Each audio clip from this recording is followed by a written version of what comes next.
Day 4 in the books. We finished our first 4-day block. So we went Friday, Saturday, Sunday, Monday.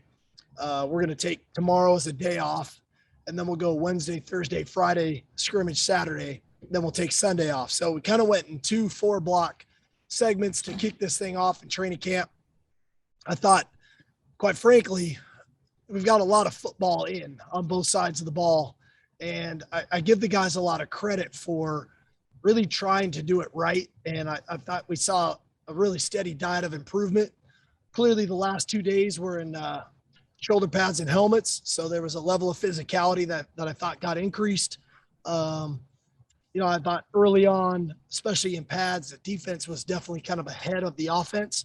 How about today? Things kind of evened up a little bit, but that's understandable, especially at the line of scrimmage. So, I like the progression of where we're headed, but we've got work to do. And I didn't think it would just be all perfect through 4 days, but I like the progression that we're on. Thanks, Coach. Hey, gang, go ahead and put up your raised hand functions, and we'll roll through a few questions here. Start with Brian. Hey, Coach. On the receivers, outside of making plays and looking good, what are there specific things you want to see out of that group or specific individuals? Well, I think in general in our offense, you have to have the ability to conceptually learn. We don't teach our receivers to play one spot and only one spot on the field. We like to move people around, put them in different positions. And then as we get into game planning for our opponents, then we can start to kind of create some of the matchups and put people in positions that we want. So one of the keys to our system is these guys really learning conceptually, especially early on. That's the first part. The second part to what we have to do is one thing to know what to do, but you have to have the ability to win your one-on-one matchups. And, as you get through it, it's, we really pride ourselves on not running routes like the drawing on a piece of paper or on the whiteboard. We pride ourselves on, I know what to do. Now I know how to get open. So you have to have that ability, and every guy's going to be different, right? It's going to be some guys that use their speed, some guys that use their size, some guys that just use their savviness to get open. But whatever that is, you got to start to lean on what you're good at to get yourself open. And then ultimately, you got to make the play. All of that, know what to do, know how to get open. Then you have to have the ability to make the play. So it's kind of a 3-level approach to how we view these guys. And we're still figuring them out, and we're figuring out who can make those plays, especially at the end of practice when they're maybe a little fatigued, it's hot.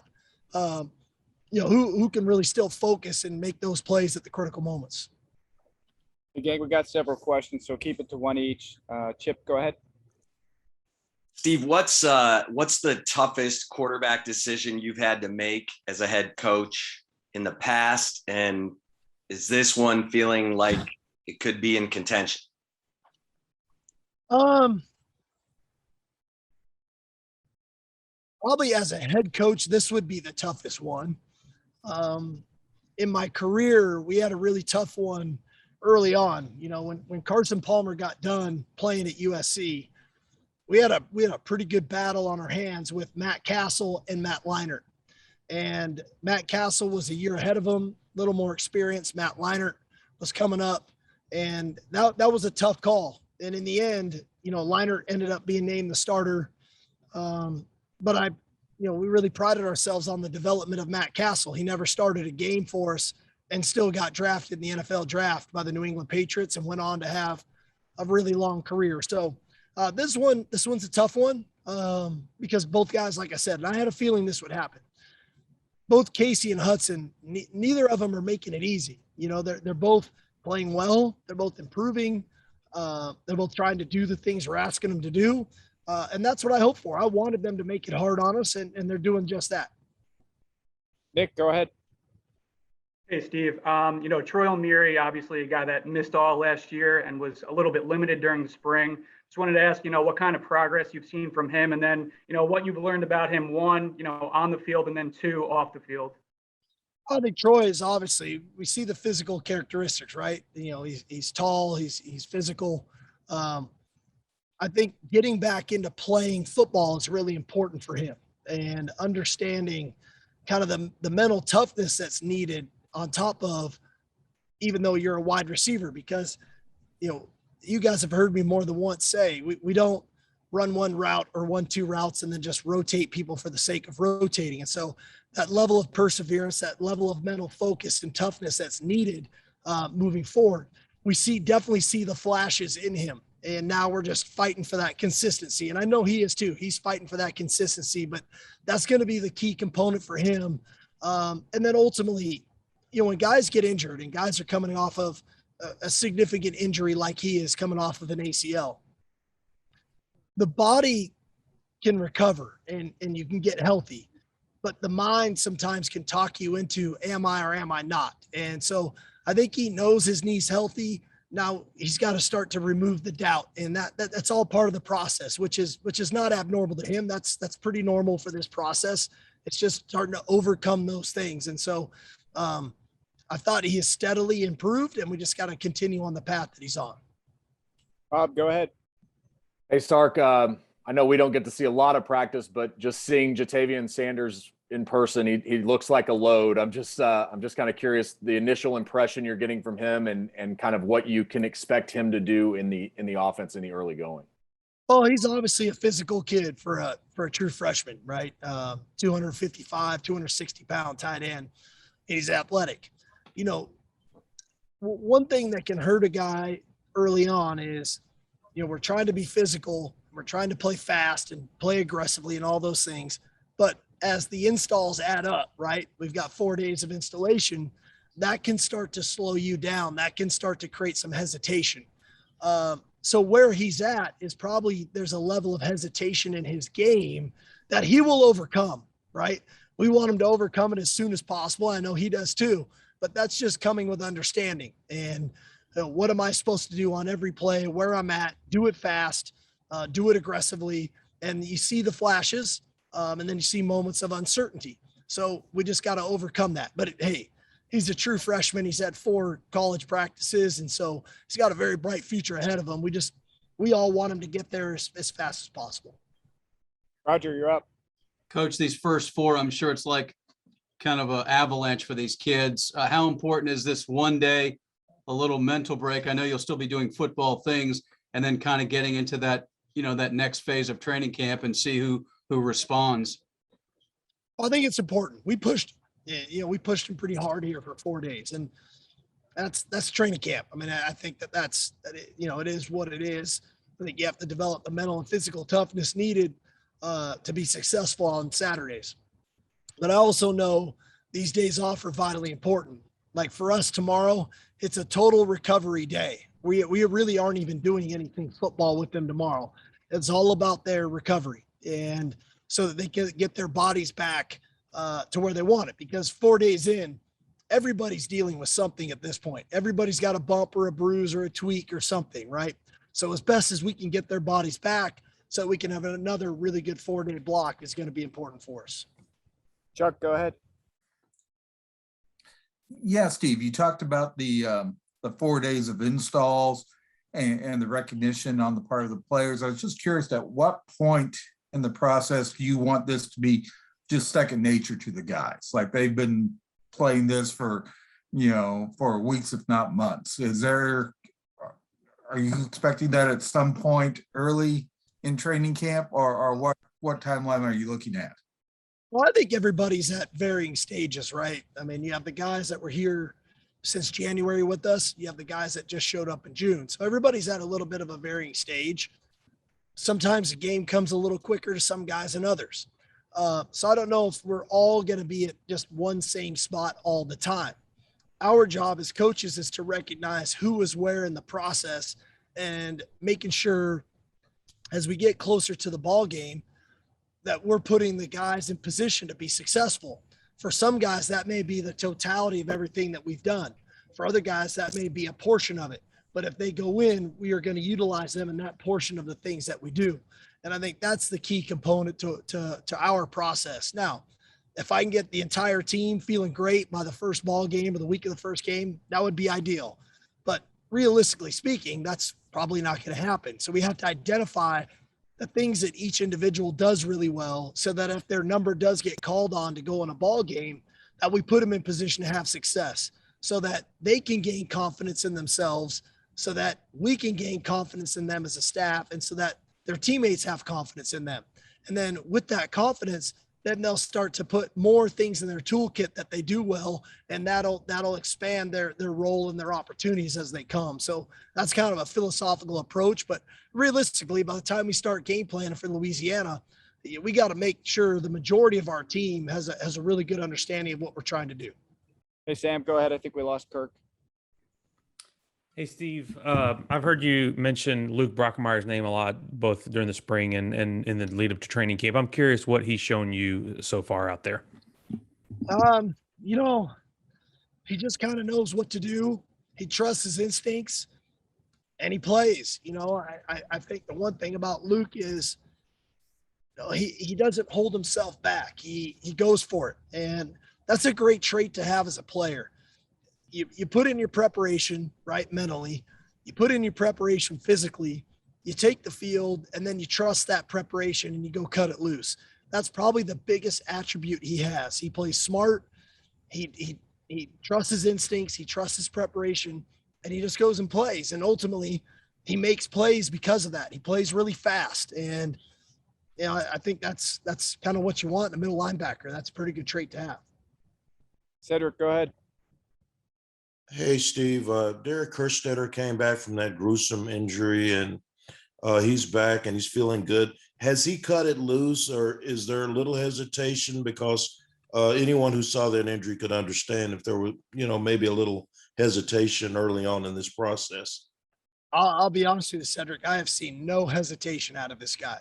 He's going for it, and he's cutting it loose. He's a great leader. He's a physical player. He's smart. Really glad to have him. I'll be honest with you, really glad to have him back this year. And when I came into this, when I took the job, you know, you take in so much information in a short amount of time, and I knew the name and I knew the injury, but I didn't know it to the extent. And the rehab that he's done and that our training staff did with him to get him prepared for this, for training camp, and then him being a veteran type player, as opposed to, we talked about Troy earlier, who's still figuring out what that's like to come back off of a significant injury. Derek, further in his career, he's cutting it loose and he's going for it, and you see it in his play. And, you know, I'm really proud of him, and I think the guys appreciate, you know, the way he's going to attacking this thing. Anwar, go ahead. Hey, Coach, I'm interested in your special teams philosophy. Do you like to put starters on your special teams, or is this kind of like a gateway that you use for young players to get some playing time? No, we'll definitely utilize our starters. You know, that phase of the game, right? That third of the game is vitally important, from winning the field position battle to trying to create explosive plays. So, you know, we definitely will utilize our starters. To what degree is the question, right? It's like, you know, there's certain guys, they may be the best on all four phases of special teams, but they're a starter on defense. We may limit them to only two phases on special teams. And then what are those two? But it is also an opportunity for a guy that is a good young player to get, you know, in-game experience. And there's a fine line in there, because we want to play smart. We want to play physical. We want to play fast and aggressive on special teams. And so what is that right combination of veteran players who are starters that really know what they're doing and how to play, and young players that maybe you're going to have some growing pains with, but we're definitely not opposed to playing starters. And we're also not opposed to putting young guys out there as an avenue to get on the field. Kirk, go ahead. Yeah, Steve, I hope my Wi-Fi will cooperate. DeMarvion Overshown, does he play and look like a veteran linebacker? And what do you expect from him this year for an impact? He really does. You know, the one thing that has helped Demo coming out of spring, this summer, he was able to get his weight up. And I know I talked about that after the first one. So he really looks the part. But the one thing sometimes you don't appreciate about him until we get into like 7-on-7 team and team run periods and things like that. It's just actually how fast he really is. And he can really run. He's got tremendous instincts. And I think that helps because of his background as safety. He identifies things really well. And then obviously there's a level of quality there that shows up. So, we're fortunate to have him. You don't know what you don't have until you actually have it. And I didn't know what we had in him in spring because we didn't get to have him on the field. But now seeing him through 4 practices, he's a really good football player. Glad he's back out here with us. Go ahead, Joe. Kurt kind of stole my question, but what specific position do you have DeMarvion playing at right now? He's playing will linebacker. Hey, Jeff, go ahead. Hey, Sark, I know this summer you talked about, Ben Davis, Ovia Gofu, even Ray in the spring, the leadership those guys were going to give you. But getting to watch those, really specifically Ben and Ovi, and even throw Devin Richardson in there, getting to watch those guys through a few practices now, do you feel like you're getting what you thought you were going to get when you guys went and got those guys out of the portal in terms of just how they're going to be able to play and contribute? I do. I think one area where those guys helped was in the summer, where we couldn't be here with them and they were in summer training with our strength staff. I think their approach to it, right, from a veteran standpoint, but also from a championship mentality standpoint. These guys were college football playoff, participants. They were national champions. So I think they've got a real workers mindset about them that has carried over to the field and practice. And so I think that influence started in the summer, but has continued now into training camp. So we're fortunate to have those guys. I think we're a better defense having those guys here, but also I think our mentality is in the right frame as a team. But that's not all because of them, but I think it's helpful that they've brought the approach that they've brought. Time for 3 quick last ones. Go ahead, Danny. Steve, Xavier was a quick add or a late add to this 21 class. How'd you guys quickly convince him to come to Austin? Have you liked what you've seen so far over these 4 days? Well, we was fortunate. I recruited him pretty hard at the last place, and I was the area recruiter, so I developed a pretty good relationship with he and his mother. So when he ended up kind of getting out of his NLI and started to look, they actually reached out to us. And so there had already been a pretty significant relationship there. I think he already knew the style of offense that we had because I'd recruited him before, and he's come right in and has gone for it. And, I think one of the things about X, everybody, when you watch him, you can see the speed, you can see the explosiveness. Probably the most impressive thing that he's done in the short amount of time that he's been here is learn. He really has a really good understanding of the offense, and he can play multiple positions, not to mention the playmaking ability. So that's a nice combination for us, but great to have that late addition. That's for sure. 2 last ones. Go ahead, Terry. Coach Sarkisian, good afternoon. So in the offseason, you talked about how you were a very cerebral player and a coach. And in the time that you had with your quarterbacks and along with Coach Milwee and the coaching that you're trying to partake and give to these quarterbacks, have you seen a remarkable difference in practice where you're saying, okay, these guys have raised the bar to what your standard of cerebral looks like? I think so. The game has definitely slowed down for them. Like if I go back to spring ball, everything felt like they were a little bit rushed. Not all of the time, but you could feel it at times. And I think the game is slowing down for them. I think they're seeing the value in getting completions and then taking their shots when they present themselves and not trying to figure it out in the middle of the play. They're trusting their preparation to anticipate those shot plays when they're there. I really try to teach this game from a quarterback's perspective, not like it's a book, because from a quarterback's perspective, it's constantly flowing, it's constantly moving, and depending on how the defense plays, that dictates a lot to what we do. We don't just force the issue. We really try to read coverages, read defenses, and get our indicators and things like that. And so you have to have a feel, because as much as you try to say this is exactly how it's going to go, it may not go that way. And knowing where your outlets are and things like that. And so I really think both those guys, the game has slowed down and they're letting the easy things be easy. And that's one of the key components in this system. Last one, Cole. Steve, you kind of talked about Jordan picking up the offense very quickly at the start of the spring ball. Just how has he looked with Casey and Hudson? And more importantly, just how has he looked through the first 4 days of this new camp? He's been good.